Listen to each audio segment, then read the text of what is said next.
بردباری کا نتیجہ۔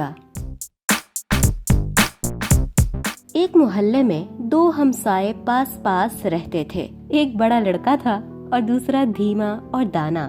دانا کے یہاں کچھ مرغیاں پلی ہوئی تھیں، مگر اس بات کا وہ ہمیشہ خیال رکھتا تھا کہ ہمسایوں کو تکلیف نہ ہو۔ باہر جاتے وقت مرغیوں کو دانا پانی دے کر بند کر جاتا اور جب گھر آتا تو کھول دیا کرتا تھا۔ ایک دن یہ گھر میں موجود نہ تھا کہ کسی طرح مرغیاں اپنے پنجرے سے باہر نکل آئیں اور انہوں نے لڑاکے ہمسائے کے گھر جا کر کہیں گند مچایا، کہیں زمین کھود کھود کر گڑھے ڈال دیے، غرض ہر جگہ کوڑا کرکٹ پھیلا دیا۔ لڑاکے نے دیکھا تو مارے غصے بیسیوں ہی گالیاں دی اور غصے میں ایک مرغی کی گردن بھی مڑوڑ دی۔ یہ غصے میں بھرا ہوا ابھی بک ہی رہا تھا کہ دانا بھی آن پہنچا، جس سے گھر والوں نے شکایت کی کہ اس ہمسائے نے ناحق گالیاں دے کر اتنا شور مچا رکھا ہے، ذرا جا کر پوچھو تو صحیح، اگر جانور اپنے آپ نکل گئے تو ہمارا کیا قصور۔ عقل مند نے سوچا کہ ایسے لڑاکے سے سمجھداری کی امید فضول ہے، دانائی یہ ہے کہ اس کی درستگی کی کوشش کرنی چاہیے۔